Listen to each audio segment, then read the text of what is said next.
Well,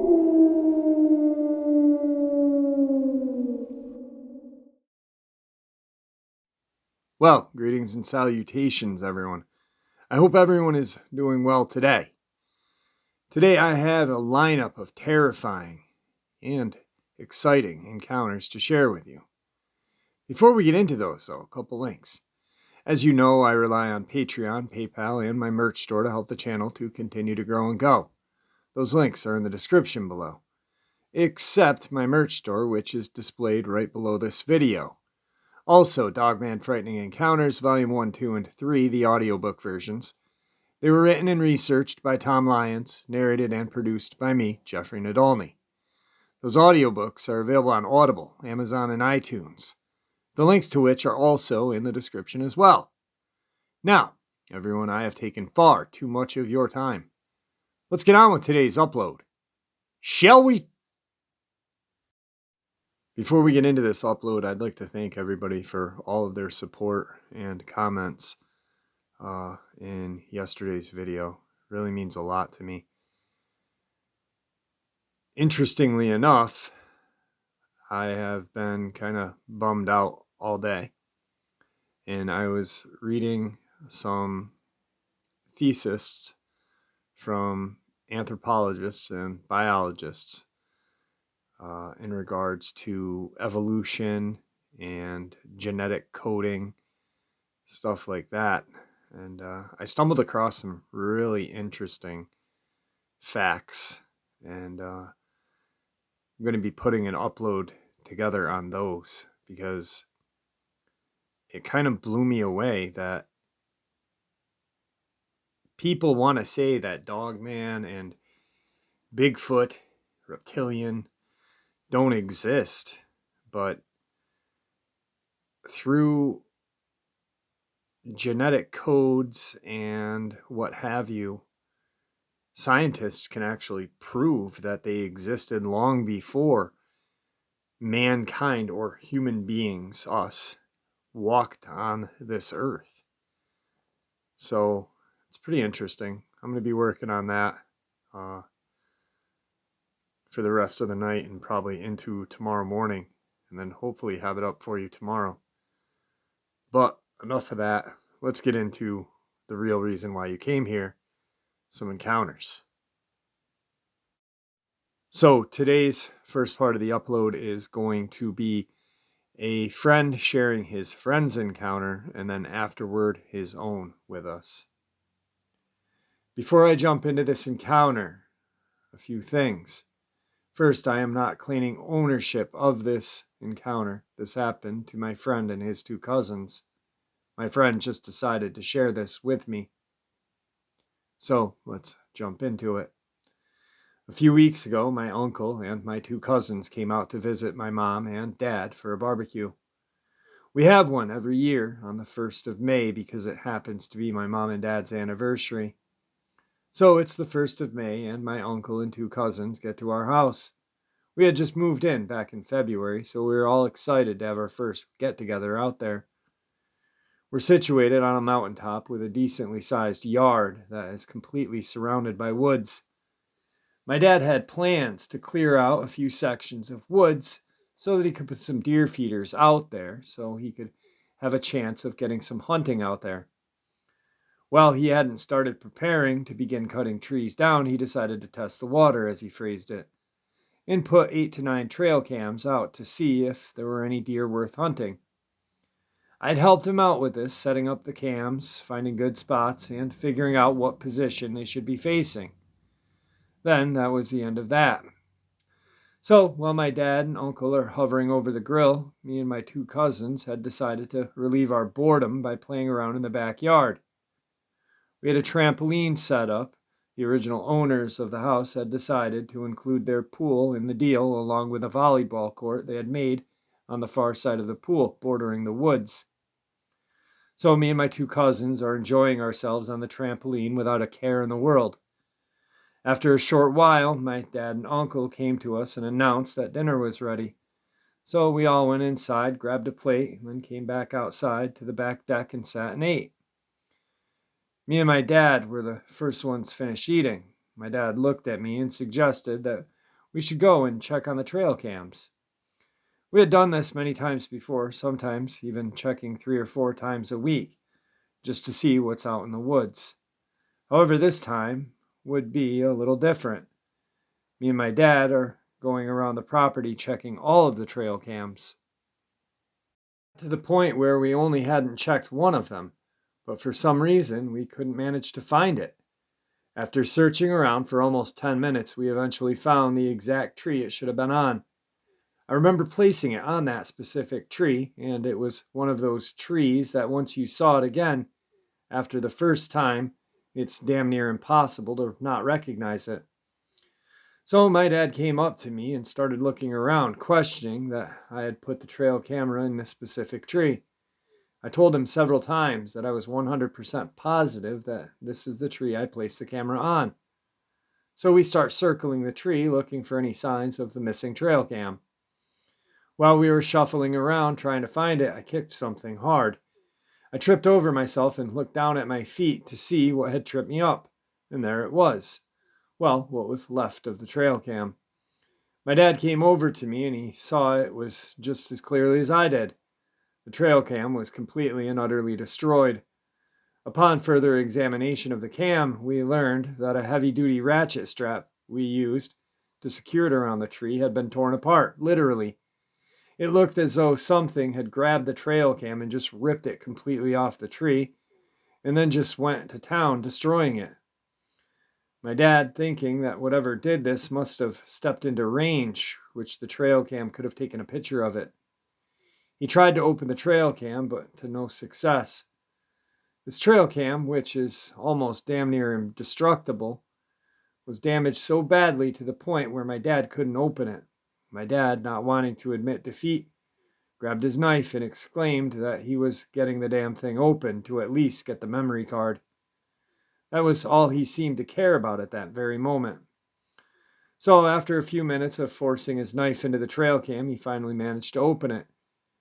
It took him a second to fully realize where the spot for the memory chip was supposed to be was a tangled mess. When he finally found the spot for the memory card, he pulled it out, and to his utter disbelief, the card had been broken into several pieces well inside the camera. My dad was beyond ticked off at this point because not only did he lose a $150 trail cam, but he also lost his only chance of figuring out what had done it. Now, even more mad than before, he said, "Let's get back to the house." He picked up the cam and we headed back to the house. He told the others what had happened to the trail cam and then showed them. Fast forward to that night. My dad, my uncle, myself, and my 2 cousins all went into the woods, just practically clinging to the hope that one of the other trail cams had spotted this thing that had destroyed the other camera, since my dad had checked them all. My uncle went with my dad, so me and my 2 cousins were together. We began checking every single trail cam that we had left. So my cousins and I were heading toward the location of the 3rd cam just to retrieve the memory card, because my dad had told us just get the memory card. And when we got back home, we'd search them together. We got about 15 yards away from our 3rd camera, and in an instant a chill ran to the top of my head and all the way down to both my feet. I told my 2 cousins about this, and they said, "Yeah, we know, we feel it too." We all started panning, looking to see if we could see anything. Then I picked up on something. In the direction where we were heading to the camera, I saw a figure. Me thinking it was either my dad or my uncle, I called out saying hello.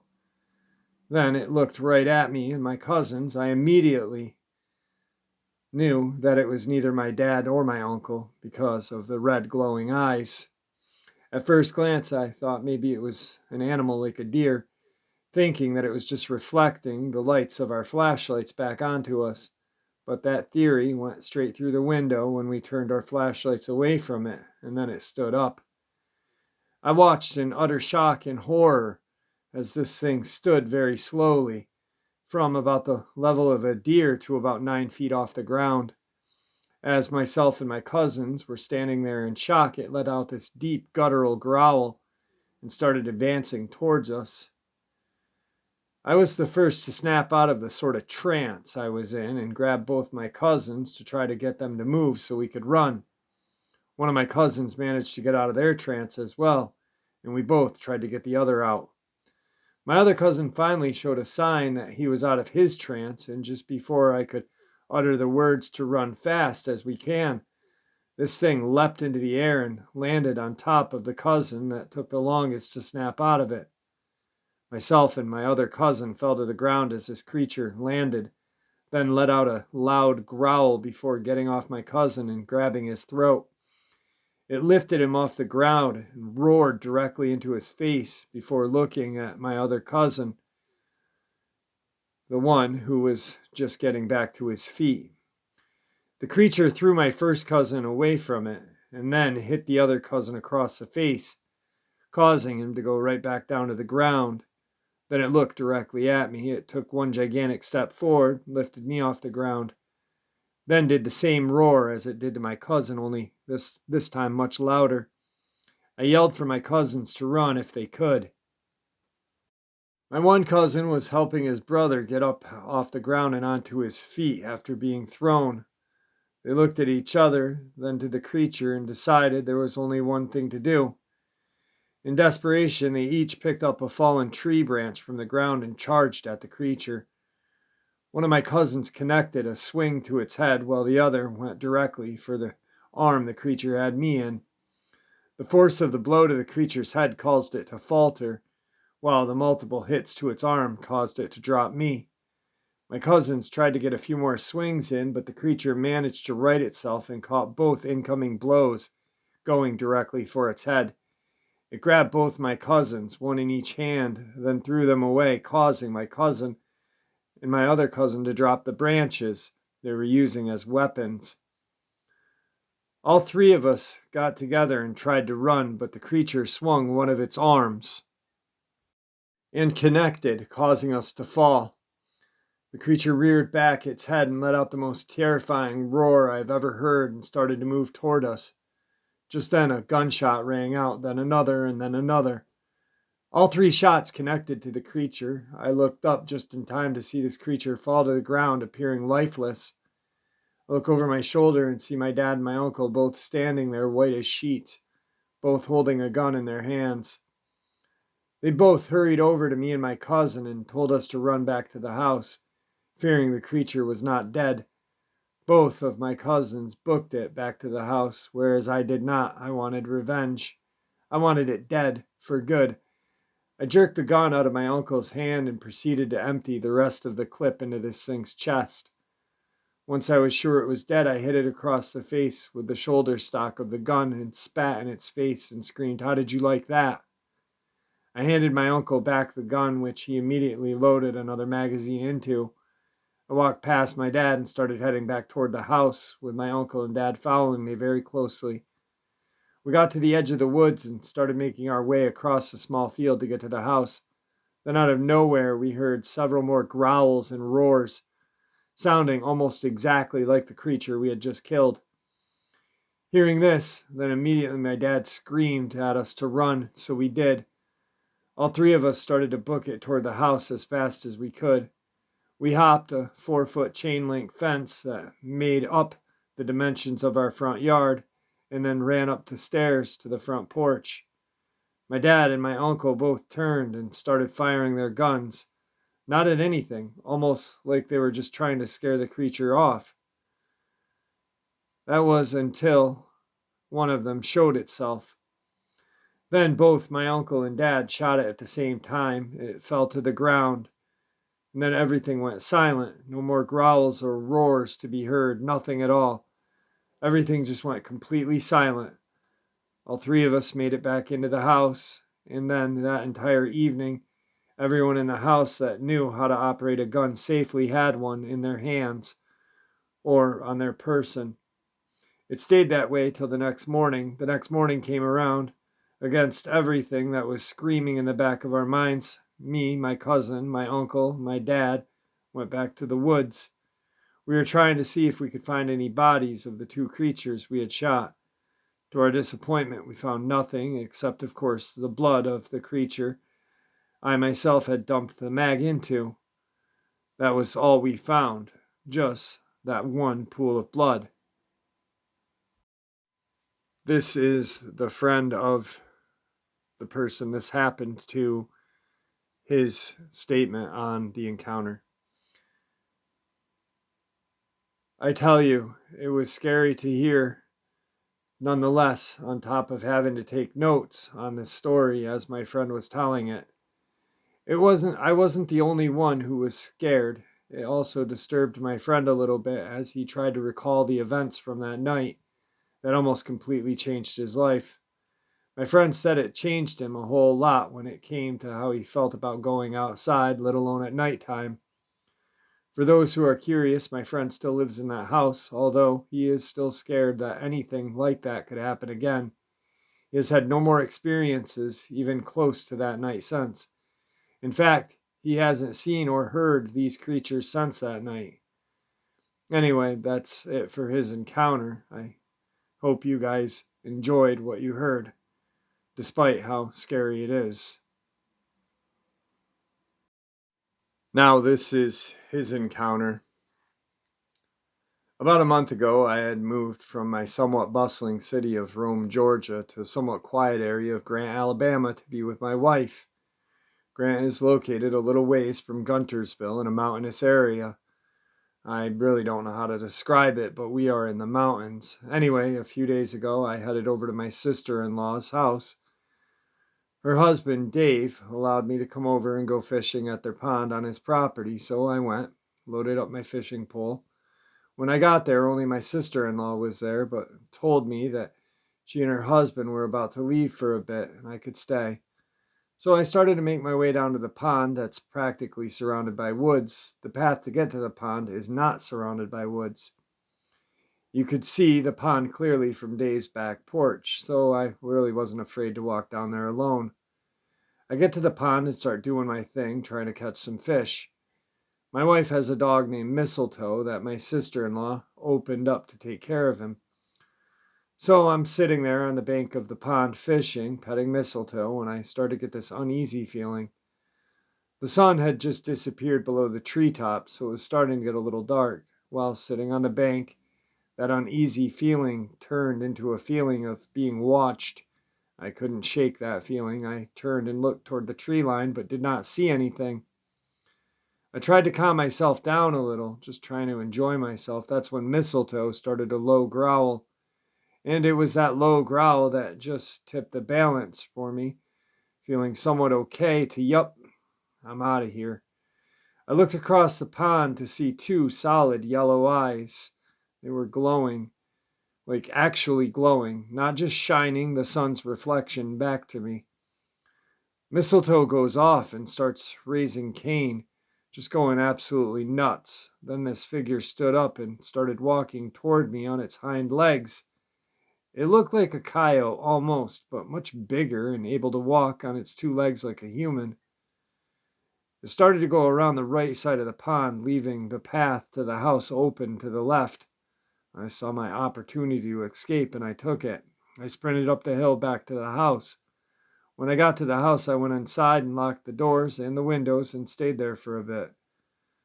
I sometimes went to the window to look outside, but every time I did, I could see it, and it appeared to be looking at me. Realizing I had a gun in my car, I decided to make a mad dash for my car. If it came at me and I was not able to escape, I was going to fight, so I mustered up some courage and ran to my car. I'd made it to my car and immediately reached under the driver's seat and pulled out my gun. I then noticed that the thing was looking around the corner of the house. I didn't decide to wait any longer. I jumped in my car, threw it into reverse, and booked it out of there as fast as I could. Like I said, it had glowing yellow eyes and looked almost exactly like a coyote, except it was standing on its hind legs. It appeared to be 8 or 9 feet tall, extremely matted fur, almost like it had been rolling in the mud. Today's second part of the upload. This took place in Louisiana. Spent some time with some Cajun folk around Lake Charles, and they used the words Rougarou and Loup-garou interchangeably if someone were to see something big and hairy in the swamp. I was asking about Bigfoot specifically, and they replied with Loup-garou, with jokes and nothing too serious about it. Then asked about the Rougarou, and their demeanor changed. No more smiles or jokes. This was a thing of nightmares for them. I believe it was after Hurricane Audrey in 1957, the patriarch of the family was telling me, and many folk were down in the bayous were lost, that the survivors went out to try to recover bodies. He said that he came up to a big cypress, and about 25 feet, he saw one of these things sitting on a branch, eating the body of a child. Looked to him like a little girl, maybe 10 years old. He said he reached for his rifle and shot the thing 3 times with a .35 Winchester. He said you could see the impact of each thud causing water to spray off this thing's body. After the 3rd shot, it looked the guy full in his face, growled, and then went right back to eating, now licking its lips, making the sight more gruesome. He said he hauled out of there and went back the next day. Said the thing had taken one of the child's thigh bones and jammed it hard into the base of the tree and hung the torso, stripped clean of flesh, in the child's head, untouched so one could clearly see her face. Hung it for him to find. Made it very clear to me that these things are cold-hearted, calculating monsters, not animals. 30 years had passed since this now old man had seen this, and when he was telling it, he became pale with tears in his eyes. Today's third part of the upload. These 2 encounters happened almost a decade apart. The first encounter took place at my cousin's trailer, a couple of houses down from mine. We live in a rural town at the foot of the Appalachian region, so there's plenty of forest coverage around us. We were playing hide and seek, and all is well until I tagged my cousin and made him the seeker. He hated seeking, so instead of playing the game, he decided to quit and sit on his front porch. Time was around midnight, maybe a bit earlier, so naturally it's pitch black outside and perfect for scaring someone. My cousin's friend, my brother, and I began to devise a plan to get revenge on my cousin for being a sore loser. And we came up with this. We'll lure him into the edge of the forest, and my brother will jump out at him. A very simple plan for a couple of dumb 13-year-olds. So we got to it. We managed to convince him that there was something making noises in the woods, and so he came with us to investigate. As we walked the edge of the forest, we heard something inside walking with us. I looked at my cousin's friend, and we both started grinning at each other, knowing it was my brother beyond those trees. Then out of nowhere, my brother bursts from the side of my cousin's trailer, screaming and roaring, sending us all into a fearful panic. He got us good, so good, in fact, that we totally forgot about the noise coming from the forest, that we could no longer be attributed to my brother. As we were all laughing about the scare, we heard a horrifying noise come from the depths of the forest. It was a loud scream. It sounded like a man screaming for help. It slowly changed pitch, and to this day I swear it said help. After about 5 seconds of human-sounding screams, it turned to the most guttural roar I have ever heard. It was chilling. We ran inside. My cousin opened the blinds to his window, and it was right then when we noticed the obvious and haunting sight of the moon. Jump forward about 9 years, and I'm coming home late from work. As I'm driving, I see 2 bright orange eyes peering at me from the side of the dark road.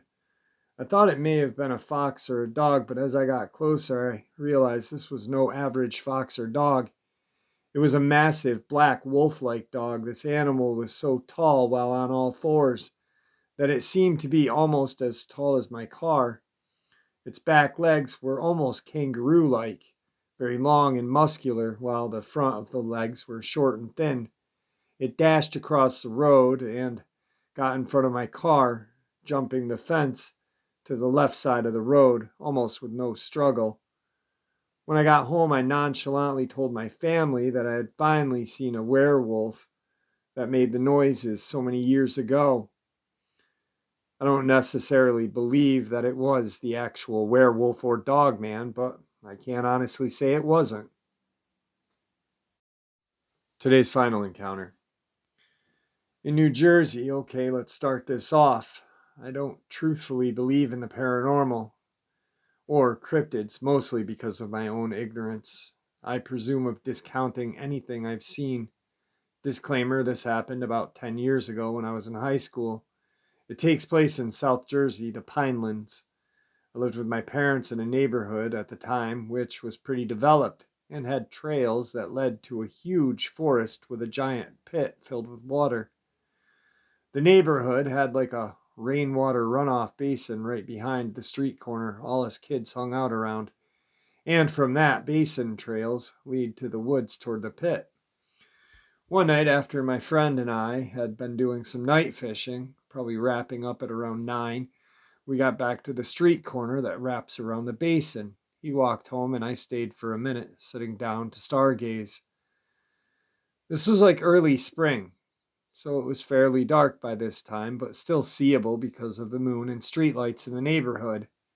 For some reason, I got up ready to go home, but had a weird feeling, so I turned around toward the dark forest behind the basin and I saw what looked like a glowing white husky. It looked normal for a big dog to me, but was odd at how well I could see it, and it was staring right at me. I figured it could not have been a coyote because even from afar it was at least well over 100 pounds. I thought maybe it's someone's lost husky, so I ran down the basin hill and started slowly walking toward it, saying, "Hey, buddy," and stuff like that. The thing didn't flinch, and it now looked more like a big white wolf. I started thinking this thing could be closer to my size. I'm 6'3", 280, who played sports, than it was to a regular sized husky. I was like 200 feet away from it. I wasn't scared, but I no longer wanted to greet this thing. I walked back slowly facing it, and then eventually I bolted to the street corner streetlight. I turned back and no white dog. I don't know what I saw or what this thing was, but it was at least a very huge dog. I didn't think it meant me any harm, but I wasn't going to pet it when I felt sized up. Not sure if this fits any Dogman stories or not. I was on another paranormal website and I stumbled across a Dogman story and thought, wow, maybe that's what I saw. But the glowing mystic white was very strange. This is also the exact area we just walked back from the pitch black forest. My friend still brings it up and calls it my white wolf sighting, but no other person than him believes me. He's also sworn that he's seen lights hovering around those woods and basin before. Maybe we both are just seeing stuff, I don't know. Alright guys, I hope you enjoyed tonight's upload. Sorry, I'm kind of bummed out still about this whole thing. I really, once again, appreciate all your support. I'm reading a lot of the comments and I'm really taking a lot of them into consideration. And I can't say how much I appreciate your support. Well, with that, I'm going to bid you all farewell. I ask that we all be kind to each other, and may the Great Spirit watch over all of us and guide us through our path of life.